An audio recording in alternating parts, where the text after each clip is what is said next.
Hello, my calligraphy students. Today is the day that we are going to do the foundational hand majuscule, or the capital letters. So some reminders, we've already done the minuscules, and we are going to be working again with the ladder on the edge of the page. You all might have a page at home, but if you need to make your ladder, you're going to use the width of your nib to make a ladder 10 widths in height. And then our capital letters are going to be, I think it's 7 nib widths high. So they're going to go all the way to the ascending line, and they're going to sit on the, oh my gosh, the baseline. I had to think for a minute. We do not want to go into this descending area at all, except for the letter Q.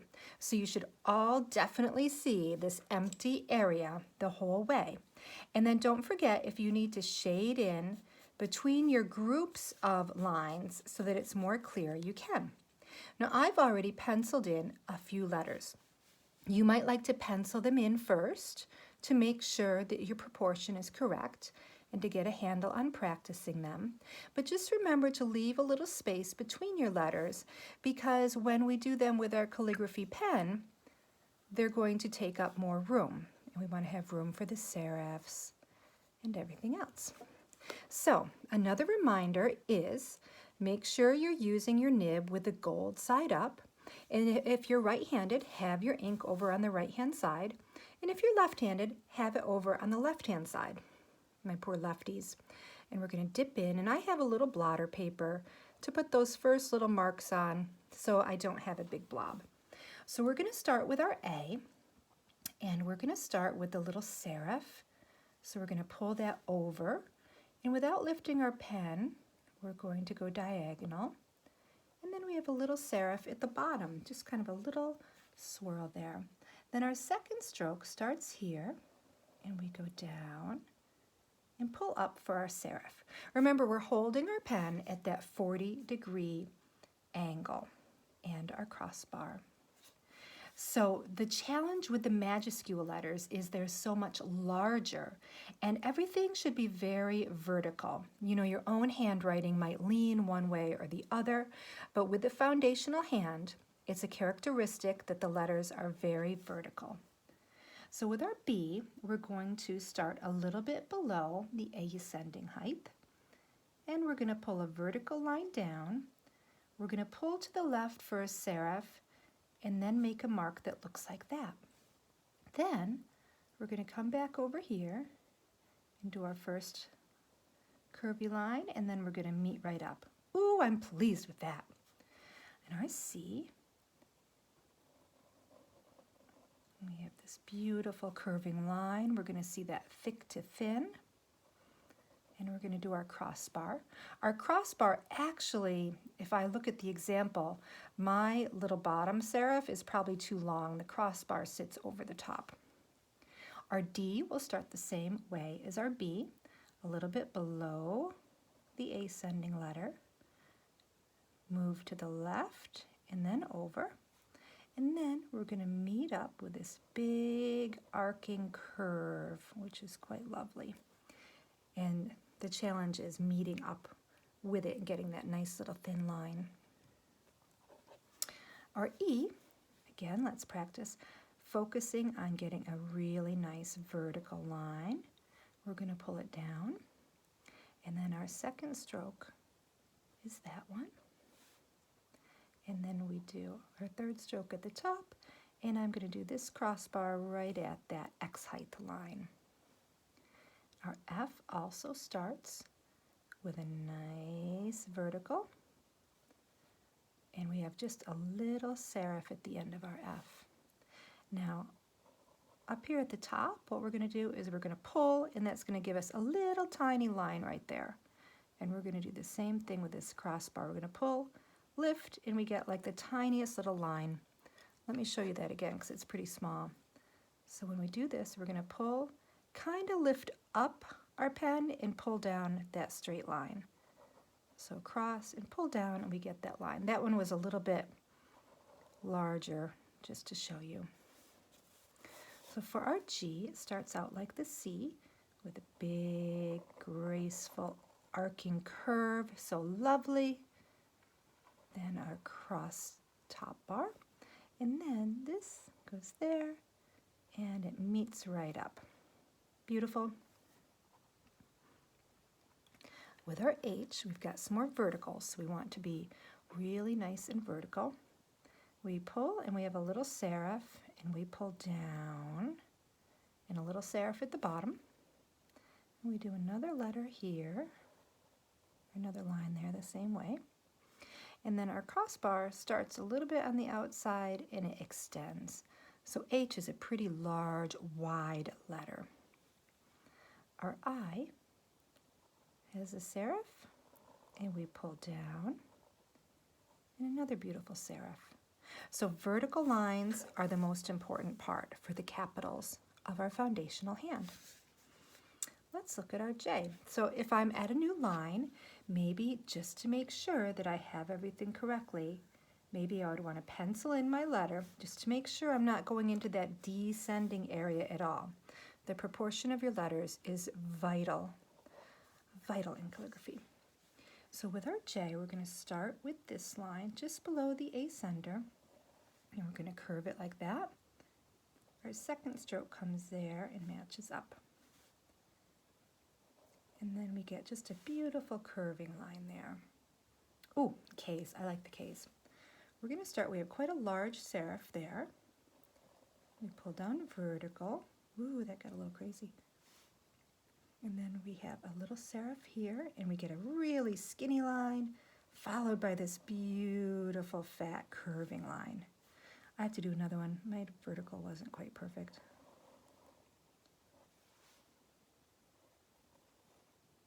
I just love that contrast between that thin and then that thick line. Our L has a little serif, and we pull down and we go over, and we just have, it's like making a really long serif. Mine got a little fat at the end. Let me do that again.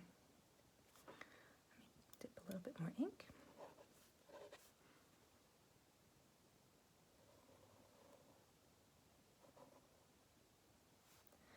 That's better, but my pen had a lot of ink. Okay, the M kind of has some diagonals in it. So we're going to start with this line. It just goes a little bit to the side, just a little bit of a lean. And then we have this big swooping line there. And then this one comes over here. So it should be thick and then a thin. And then we meet up here again, and we're going to pull it down with a little bit of a serif. Sometimes the M's can look funny, like I have a little bit more space between this first part and the second part, so I'm going to try that again. So I want to swoop it down a little bit to the side. So it's this angle that's so important, making it look balanced. I still feel like that one's a little skinnier. I guess M's are what I need to work on. A page of M's. Let's do the N. So we have our little serif right there by the ascending line. We pull a vertical down to the descending line and over a little serif. Then we have another one of those big, thick diagonals. And then a little serif at the top, and we pull down to match it up. Now mine kind of looks like the wrong angle right there. I'll have to try that again. I've met my match, the M's and N's.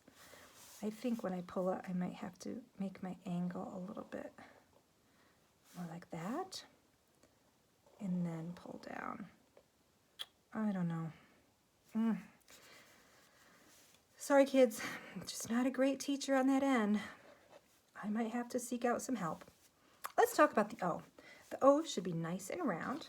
Now I'm on my next line again, so if I want to, just to make sure things are right, I can pencil in where my O is going to be, making sure to leave that space in the descender. So with our O, we're going to do this beautiful curving line here. And then we're going to come up and meet and go up a little and down again. So our O's should be big and round, matching up right there. Quite lovely. Now let's do our P. we are going to pull down a straight vertical line, and we have a little serif, and then we're going to pull over to there, and we're going to go back here to the stem of the P and pull over to get that little thickness, because if you go all the way around and back upward, you're going to open up your pen and probably get a spatter. Kids, it's time for the Q. The Q is the letter we get to go all the way down to that descending area. So we're going to make another one of those big, beautiful curve shapes. There's our first and second stroke. Then we're going to meet up right here and pull that down with a beautiful serif. I love it. I love the Q. I have to do another one.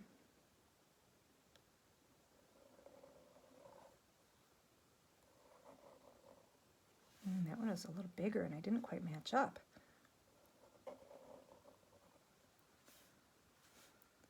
You have to go in and fudge that. Okay, let's do an R. Remember, we want to stay really nice and vertical. We're going to pull down. We've got our little serif again. Then we meet up here, and we've got that beautiful thick to thin curve, and then this beautiful curvy line. It's a lot like the K. Mine looks a little bit off proportion. I'm going to do another one. I feel like I made my top part too small. I'm going to do it a little bigger.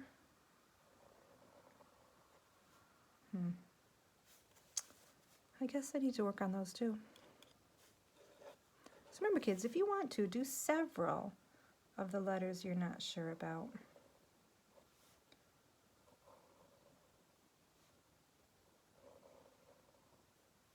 I like that one a little bit better. Oops.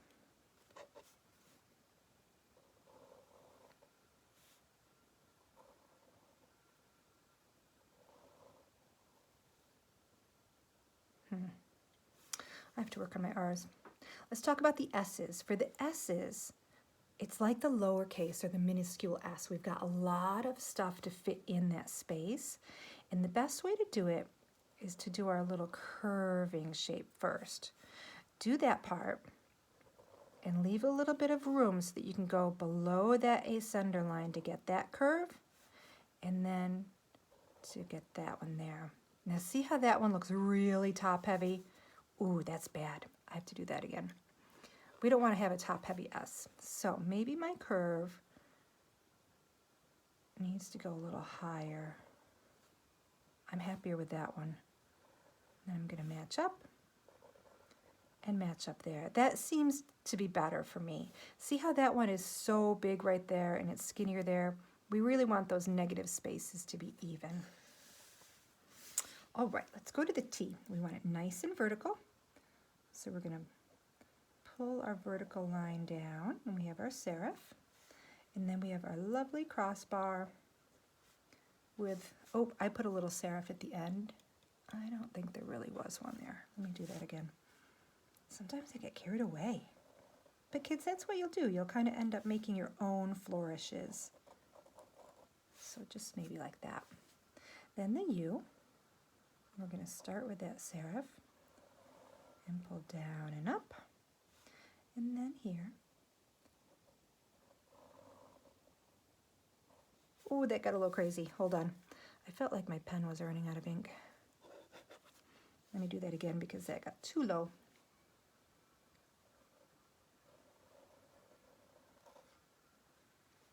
And then I've got my top part. And go to the left and then the right. And then our V has a diagonal similar to the middle of our M. So we're going to pull up to the ascender and get that beautiful curve. Sometimes I go up a little just so I have something to match it with. And then we have a serif here, and we're going to pull right down and meet up. And our X is similar, I would say, kind of to the S. We've got a big curvy line. So we have a big serif up and down and up again. And then we kind of have this stroke here where we start over here and we pull down to the left and do a serif. and then we add a little serif there. So sometimes this can get spaced out funny. I have to do another one of those. I feel like mine is a little uneven. So I'm going to go up and down and up again, and I'm going to try to cross it a little higher. Down, serif, serif. I'm happier with that one. Then kids, we have the ampersand or the and sign, which is really fun to make, and it's nice in calligraphy because then you don't have to write the word and if you're running out of room. So we start with this line here and up, and then we have a little curve here. Then we go over here to this curve, and then I always do this one, and then I come back and match. And then our Z is one big stroke, just like our minuscule Z. Over, down, we'll have that beautiful thinness, and then that beautiful thickness again. And there we have our capital or our majuscule letters. So when you're done, I want you to look at them. Make sure they are all 7 nib widths in height. If you have gone below the baseline, that would be bad. If you've gone above, that would be bad. So make sure your proportion is correct because that's what I'll be looking for to grade. So if at first you don't like it, do a second letter, and that way I'll know that you wanted to change. And happy calligraphying, students. Farewell.